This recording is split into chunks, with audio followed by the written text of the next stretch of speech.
안녕하세요. 좋은 글과 좋은 책이 있는 곳, 글책방입니다.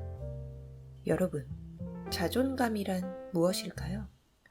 자존감의 사전적 정의는 스스로 품위를 지키고 자기를 존중하는 마음이라고 하는데요. 몇 년 전부터 서점가에서는 자존감과 관련된 서적이 쏟아져 나오고 있고, 스스로의 마음을 챙기고 위로하는 것과 관련된 책들도 심심치 않게 볼 수 있는 것 같습니다. 그만큼 자존감에 대해서 많은 현대인들이 관심을 가지고 있고 고민하고 있다는 것으로도 해석할 수 있을 것 같은데요. 오늘은 이 자존감에 대해 조금은 다른 시각을 가진 글 하나를 소개해 드리려고 합니다. 브런치에서 아는 정신과 의사라는 필명으로 활동 중이신 정신건강의학과 전문의 이두영 작가님은 얼마 전 출간한 저서 그냥 좀 괜찮아지고 싶을 때에서 자존감에 대해 이렇게 말씀하셨습니다. 자, 그렇다면 지금부터 나 자신을 있는 그대로 존중하기로 해보자. 지당하고 거창한 말인데 현실은 달라지지 않는다. 그걸 몰라서 못할까? 라는 반감이 든다. 스스로를 무작정 인정하자니 말은 좋은데 그럴 만한 구석이 있으면 더 좋을 것 아니냐는 반감도 든다. 여우가 먹지 못하는 포도를 시다고 폄하하는 것처럼 가지지 못한 것들을 애써 외면하는 일종의 정신승리 같기도 하다. 이두영 작가님은 대체 어떤 이유로 자존감에 대해서 이러한 시각을 갖게 되셨을까요? 좋은 글과 좋은 책이 있는 곳, 글책방. 오늘은 자존감을 갖고 싶은데 가질 수 없어 어려움을 겪는 사람들에 대해서 세간의 말들과는 조금 다른 이야기를 해주는 브런치 필명 아는 정신과 의사님의 글 없어서 슬픈 자존감 따윈 없는 게 낫습니다를 읽어보도록 하겠습니다. 최근 자존심과 자존감이라는 주제로 독립서점 독자와의 만남을 다녀왔다. 그간의 통상적인 북토크와는 달리 적은 인원으로 나의 이야기보다는 독자분들의 이야기를 주로 들을 수 있도록 소담하게 마련한 자리였다. 모임을 여는 말로 나는 다음과 같이 이야기했다. 요즘 통용되는 의미의 자존감을 사실 전 별로 좋아하지 않아요. 주제에 대한 이야기를 나누기에 앞서 제가 함께 생각해보고 싶은 것이 있어요. 자존감은 꼭 있어야 하는 것일까요? 자존감이란 단어가 한창 사회에서 회자된 지 오래다. 이 단어가 낯설 때 세상은 이에 대해 열광했다. 쉽게 나를 괜찮다 이야기해주지 않는 세상에서 가혹한 타인의 기준에 상관없이 스스로를 존중하는 느낌이 있다. 아무리 사회가 나를 괜찮지 않다 이야기하더라도 스스로를 아껴줄 수 있는 마음이 존재한다. 이 마음을 손에 넣으면 당신의 마음과 당신의 삶은 있는 그대로 스스로 괜찮아질 것이다. 라는 메시지. 신선했다. 그리고 시간이 많이 흘렀다. 여전히 많은 사람들은 스스로를 사랑하지 못함을 고민한다. 타인의 시선에 휘둘리지 않고 의연한 사람들이 많아지기보다는 세상의 기준에 휘둘리지 말아야 하는데 그러지 못함을 가슴 아파하는 이들이 늘었다. 자존감이란 관념이 사람들을 위로하기보다는 부, 명예, 지위 같은 다른 스펙과 마찬가지로 이를 가진 자와 그렇지 못한 자를 나누고 힘겨운 마음에 난 자존감도 낮아 라는 슬픔마저 더하고 있다. 생각만으로 삶이 바뀌진 않는다.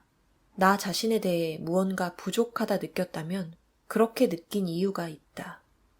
아니야, 괜찮아 라고 자기 부정을 한다고 해서 그 이유가 사라지진 않는다.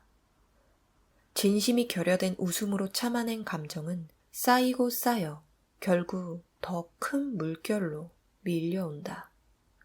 억지 긍정이 삶의 구원이 되지 못하는 이유다. 자기 고백을 하자면 대학 시절 나는 열등감이 심했다. 의대생이 무슨 배부른 소리냐 할지도 모르겠다. 그러나 그 열등감을 이해하기 위해서는 집안에 화장실이 없었던 5평 남짓 단칸방에 보증금 없이 새들어 살던 너댓살까지 거슬러 올라가야 한다. 지금 생각해도 부모님이 어떻게 그 집에서 아이를 키웠는지 부모가 된 입장에서 신기할 따름이다. 집주인은 보일러까지 달아줬는데도 마음대로 이사를 하려 한다며 내가 있는 자리에서 어머니에게 호통을 쳤고 어머니는 울며 내 양말을 갈아 신겼다. 어린 내가 처음 느끼고 접한 세상이란 그런 것이었다. 한 달 몇만 원 남짓 급식비 통지서를 보여주는 것이 눈치가 보였던 초등학교 시절도 생각이 난다. 집안에 의료인 한 명이 없어 물어 찾아낸 먼 친척의 지인 간호사분이 계시다는 중소병원에서 암으로 투병하던 할아버지의 임종을 지키기도 했다.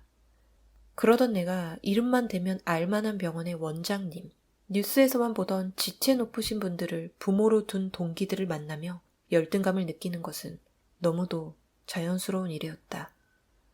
사회적 기준에 따라 객관적으로 보았을 때 대학 진학 즈음에는 이미 집안 형편이 많이 괜찮아진 상태였음에도 그 열등감은 진심이었다.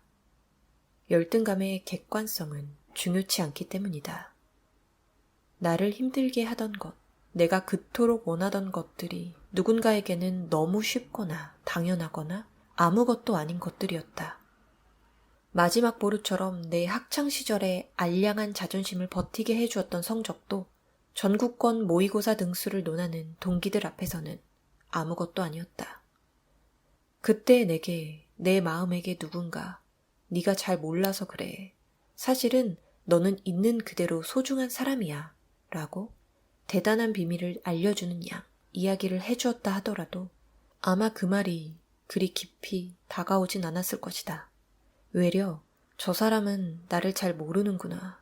지금 내 마음이 어떤지도 모르고 저렇게 속 편한 이야기를 하는구나. 라는 마음이 차오르거나 그렇게 편하게 이야기할 수 있는 그의 처지를 부러워했을 것이다. 그렇게 몇 해를 보냈다. 그나마 의대 공부도 잘 맞지 않아 휴학이라도 해야 하나 고민하던 어느 날 문득 그런 생각이 들었다. 잘난 것도 내세울 것도 비빌 언덕도 없는 나. 그래서 뭘 어쩌자는 걸까? 그래서 어쩌자는 걸까? 내가 정의하는 자존감은 이 지점에서 시작되었다.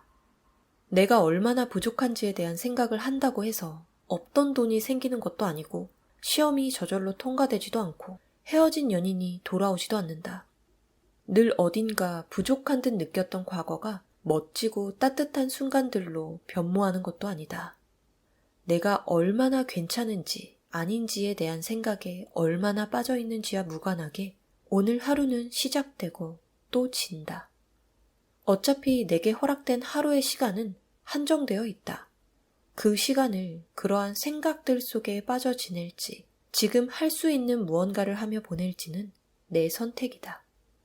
그런 생각이 들었다. 그런 생각이 들었다고 해서 갑자기 세상이 쉬워 보인다거나 부러운 것들이 사라지지는 않았다. 단지 생각에 머무르기보다 내가 하고 싶은 것, 할 수 있는 것들을 하는 시간들로 하루를 채우기 시작했다. 시험 공부를 조금 더 하고 돈이 필요할 땐 아르바이트나 과외를 했다. 새로운 운동을 배워보기도 하고 여건이 허락하는 대로 훌쩍 떠나보기도 했다. 스스로를 사랑하기 위해서 그것들을 했던 것이 아니다. 해야 해서 혹은 하고 싶어서 그냥 했다. 그것들이 좋은 결과로 이어졌다거나 나를 사랑할 만한 멋진 추억을 만들어주었다거나 좀 더 나은 나로 만들어주었으니 그래야 한다는 일종의 방법론을 제시하려는 것이 아니다. 단지 원하는 삶을 위한 오늘을 보내며 비로소 나는 끝이 없는 생각의 고리에서 벗어나 삶으로 돌아올 수 있었다는 것이다. 내가 얼마나 괜찮은지 혹은 얼마나 부족한지 내 삶이 왜 힘들 수밖에 없는지에 대한 생각들은 마음속에 떠다니는 말이다. 그것이 얼마나 믿을 만한지 그렇지 못한지를 떠나 그 말들은 그 자체로 내 삶에 어떠한 영향도 미치지 않는다. 그러나 그러한 마음에 젖어 아무것도 하지 못한 시간들은 내 삶에 영향을 미친다. 내 하루에 영향을 미친 것은 나를 슬프게 하는 생각들이 아니라 그 생각에 빠져 아무것도 하지 못하고 보낸 나의 행동이다. 나는 괜찮은 사람일까? 이러한 생각들은 어떠한 설득에도 불구하고 자신의 믿음을 결코 놓지 않을 것이다. 나 자신이 부족하다는 마음을 말로 설득하고 생각으로 다독일 방법은 없다. 그렇다고 밑도 끝도 없이 있는 그대로의 나도 괜찮아요 라고 억지로 그 마음을 무마하려 할수록 오히려 아니 이렇게 힘든데 삶이 이렇게 엉망인데 뭐가 괜찮다는 거야. 뭐가 있는 그대로의 나를 사랑할 만하다는 거야. 라는 반발심이 끌어오를지도 모른다. 그래서 지금 괜찮지 않은 내 마음, 나 자신에 대한 생각을 억지로 말로 괜찮게 간주할 수 있는 이유를 찾아내 스스로를 설득하는 것은 내가 정의하는 자존감이 아니다. 그것이 나쁘거나 틀렸기 때문이 아니라 그러한 시도가 그리 효과적이지 않기 때문이다. 대신 나를 찾아오는 스스로를 부정하는 생각들, 그리고 그에 따르는 기분들이 나의 오늘을 정의하게 두지 않는 것, 스스로를 사랑할 수 없다는 생각에 맞서 이를 설득하고 원치 않는 감정을 억지로 참으며 어떻게든 자신을 사랑할 수 있는 방법을 찾는 것이 아니라 그러한 생각과 감정이 존재할 수 있다는 자체를 받아들이는 것, 그리고 스스로를 사랑할 수 없는 마음을 안고서도 원하는 삶, 원하는 나의 모습으로 다가가기 위한 시간들로 하루를 채울 수 있다는 것을 깨닫는 것. 이것이 내가 생각하는 자존감이다. 말과 상관없는 내 삶이 존재함을 느끼는 것, 기쁨과 슬픔이 혼재하는 마음을 있는 그대로 느끼는 것. 삶이란 이토록 허무한 것이지만 그 허무한 삶 속에서도 살아보고픈 삶을 떠올려 보는 것, 그리고 마음에 떠오르는 생각과 감정을 고스란히 아는 채 그에 다가가는 하루를 보내는 것. 그것이 자존감이다. 좋은 집과 차는 당연히 나쁠 것이 없다. 손에 넣고 싶은 마음이 틀릴 이유도 없다. 타인이 보기에 그럴듯한 사람이 되고 싶은 것도 그러면 자존감이 낮고 안 되는 것이 아니라 당연한 것이다. 그것을 못 가졌더라도 나는 이러이러하니까 그래도 괜찮아는 자존감이 아니다. 잘 먹히지 않는 자기 위안일 뿐이다. 스스로 자기 위안이 잘 되지 않아 한 번 더 서글퍼지는 스펙으로서의 자존감 따윈 없는 게 더 낫다. 있는 그대로의 나를 사랑할 수 있어야 하는데 그걸 가능하게 하는 능력인 자존감이란 스펙이 있어야 하는데 나는 그게 부족하구나. 어떻게 해야 하지? 어떻게 하면 그 능력을 손에 넣을 수 있지? 이런 고민이 버겁다면 그 시간에 대신 오늘 먹을 점심 메뉴를 고민해보기를 권하고 싶다. 나는 어떤 음식을 먹을 때 기쁜지, 누구를 보고 싶어 하는지, 어디로 떠나보고 싶어 하는지, 왜 내 삶은 이렇게 부족하지? 라는 생각의 동일 연장선상에서 자존감 없음을 고민하는 대신 오늘, 지금, 여기에서 내 삶을 아름답게 하는 것들에 대해 생각하기를 권하고 싶다.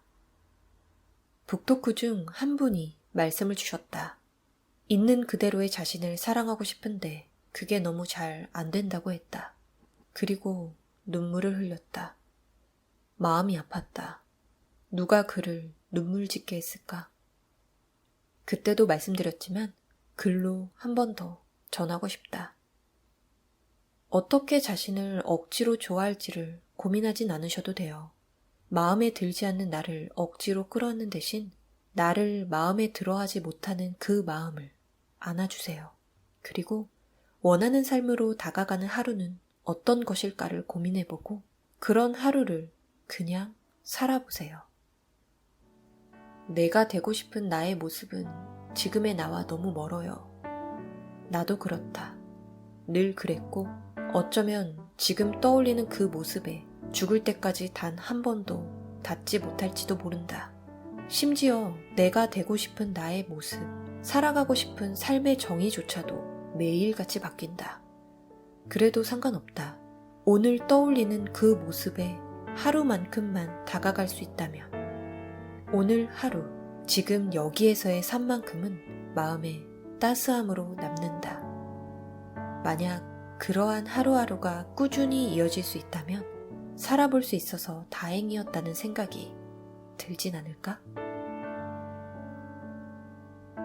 지금까지 브런치 필명 아는 정신과 의사님이 쓴 글 없어서 슬픈 자존감 따윈 없는 게 낫습니다 였습니다.